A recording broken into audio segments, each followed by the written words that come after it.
மானங்கட்ட அடிமை எடப்பாடி பழனிசாமி இன்றைக்கி ஒருத்தர் சொல்லியிருக்காரு, நான் வந்துட்டா ஆட்சிக்கு வந்துட்டா கருணை தொகையாக 10,000 கொடுப்பேன். ஏன்னா எல்லோரும் சாகிற நிலைமையில் இருக்காங்க. நான் குரலை பிடிச்சி சாகிற மாதிரி இருக்கவளை காப்பாற்ற போகிறேன். சாகிற மாதிரி நிலைமையில் நீ விட்டுட்டு போன கொரோனா டயத்துக்கு இல்லை, கொரோனா டயத்தில் சாகிற மாதிரி இருக்காங்க, பிழைக்கிறதுக்கு வழி இல்லாமல் இருக்காங்க. ஒரு 5,000 கொடுங்கன்னாரு முதலமைச்சர். நீ 1,000 ரூபா கொடுத்த. நீ முதலமைச்சர் நான் வந்தோடனே மீதி 4,000 நான் தரேன்னு சொன்னார். வந்தோடனே 2 தவணையாக கொண்டு வந்து 2,000 4,000 கொடுத்தாரு. நீ இதே இது இன்றைக்கி உள்ள 11% இருக்குது வளர்ச்சி, தமிழ்நாட்டோட வளர்ச்சி. நீ ஒரு 5-6 வச்சுட்டு போயிருந்தீங்கன்னு கூட வந்த மாத்திரையே இந்த மகளிர் உரிமை தொகைன்னு சொல்லி கலைஞர் உரிமை தொகையை அறிவிச்சு கொடுத்துருப்பாரு. நீ 0ல் வச்சு டயரை நக்கின மாதிரி வலிச்சு நக்கிட்டு போயிட்ட. ஒன்றுமே இல்லை, கஜனாவில் எதுவுமே இல்லைன்னொன்னே அதை சரி பண்ணி 2 வருஷம் ஆகிருக்கு. அதை சரி பண்ணுறதுக்கே அது சரி பண்ணி அதுக்கு அங்கிட்டு இப்போ கிட்டத்தட்ட 31 மாதம் கொடுத்துருக்காங்க.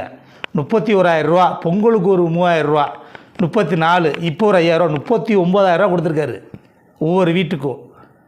ஏழ்மையானவர்களுக்கு தானே கொடுப்பாங்க. நல்ல வசதி வாய்ப்பாக காரில் மாதம் ஒரு 1 லட்சம் 2 லட்சம் சம்பாதிக்கிறவங்களுக்கு போய் காசு கொடுப்பாங்களா? அது இல்லை. எவன் பசியாக இருக்காங்கன்னா அவனுக்கு கொடுக்கணும். இப்போ என்ன எல்லோரும் கழுத்தை பிடிச்சி சாகிற மாதிரி நீ விட்டுட்டு போகல. நீ காசு இருக்கிறவன் வசதி வாய்ப்பாக இருக்கிறவன் நல்லா தான் இருந்தான். யார் நாங்களே எல்லாத்துக்கும் கொடுக்க சொல்லலை. யார் ஏழ்மையாக இருக்காங்களோ அவங்களுக்காக கொடுத்துருக்கலாம்ல.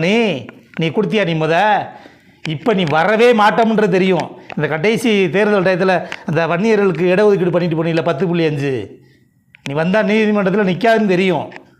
தேர்தலுக்கு எப்படியாவது நம்ம ஜெயிக்கணும் அப்படின்னு பண்ணனால தான் நீ 75 சீட்டு அதை நீ ஜெயிச்சிருக்கவே மாட்ட. இப்படி இப்போ நடக்க முடியாதெல்லாம் இப்போ நீ வர முடியாதுன்னு தெரியும். இப்போ முதலமைச்சர் இந்த 5,000 ரூபா கொடுத்ததுலேருந்து ஒன்றால் தூங்கவே முடியலை. என்னடா செய்கிறதுன்னா நீ இப்போ திருப்பி மக்களை ஒரு குழப்பத்தை உண்டாக்க பார்க்குற. மக்கள் சாக போகிற மாதிரி இருக்காங்க. நான் 10,000 ரூபா கொடுத்து, ஏண்டா நாங்கள் 39,000 நாங்கள் கொடுத்துருக்கோம், நீ நீ வரவே மாட்டேன்றது மக்களுக்கும் தெரியும்.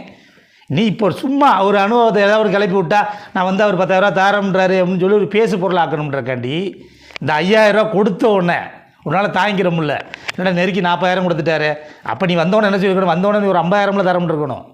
ஏற்கனவே 40,000 கொடுத்தாச்சு, 39,000. நீ ஒரு 10,000 போட்டு இல்லை நீ 50,000 தரம்னு இருக்கணும். ஸ்டாலின் கொடுத்த 40,000 நான் கூடுதல் 10,000 போட்டு எல்லார் குடும்பத்துக்கு மாதம் வந்தோடனே நான் 50,000 தரேன்னு சொன்னீங்கன்னா உடனே பாராட்டலாம், பரவாயில்ல இங்கே பாடுறா அப்படின்ட்டு. அதை பத்திரிக்கையாளர் கேட்குறாங்க, எப்படி குடிப்பிய என்ன தத்தா புத்தன்னு இழுக்கிறாப்புல. வரி ஏற்ற புரியலா? அதை எப்படி நாங்கள் போய் சொல்லுவோம்? இப்போ இதை மட்டும் எப்படி சொன்னேன்? நீ மாதம் கொடுக்க போறியா, எப்படி கொடுக்கணும் போல அது தெரியல. திருப்பி பேப்பரை பார்க்குற. நீனா ஒரு திட்டத்தை ஒரு உள்மனதில் கொண்டு வந்திருந்தா அந்த திட்டத்துக்கூட பேரை தெரியும், நீ என்ன சொல்கிறன்றது உனக்கு தெரிஞ்சிருக்கும்.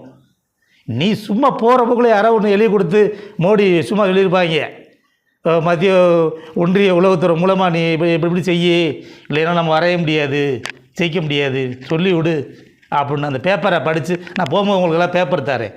நீ உண்மையிலேயே ஒரு திட்டத்தை கொண்டு வந்தீங்கன்னா ஒரு மனசில் நிற்கும்ல. இப்போ நான் பேசுகிறேன்னா என் மனசுக்குள்ளே என்ன இருக்குன்னு தெரிஞ்சு நானே பேப்பரை வச்சு பேசிக்கிட்டு இருக்கேன். உன்னை திட்டம் தான், நீங்கள் நாள் ஃபுல்லாக திட்டலாம். நீங்கள் பண்ண கொடுமைகள் அவ்வளோ கொடுமைகள் இருக்குது. சும்மா போகிற போக்கில் இருக்கிறது எதையாவது அடிச்சு விட்டு போகக்கூடாது. மக்களே உன்னை சாணியை கரைச்சி ஊற்ற தான் போகிறான், சிறப்பு கல்வி அடிக்க தான் போகிறான். எங்கேயாவது ஏண்டா நல்லா பண்ணிக்கிட்டு இருக்க, நீ போயிட்ட. நீ 4 வருஷம் ஆட்சியில் இருந்ததை 40 வருஷம் பின்னோக்கி கொண்டு போயிட்ட. அந்த 1 2ன்னு சொல்லி 6 7 ஆகிறதுக்கே அவ்வளோ நாள் ஆச்சு. அதை தொடச்சி திருப்பி 0 கொண்டு வந்து வச்சுட்டேன். திருப்பி முதலமைச்சர் 1 இருந்து தொடக்கி திருப்பி 11 கொண்டு வந்திருக்காரு. நீ அதை திருப்பி நான் ஒன்றும் இல்லாமல் ஆக்கணும்னு நினைக்கிறேன். அது மக்களுக்கு ஒன்றும் தெரியாமல் இல்லை, புரியாமல் இல்லை. மக்களே உனக்கு பாடம் போட்டுவாங்க பார்க்கத்தேன்.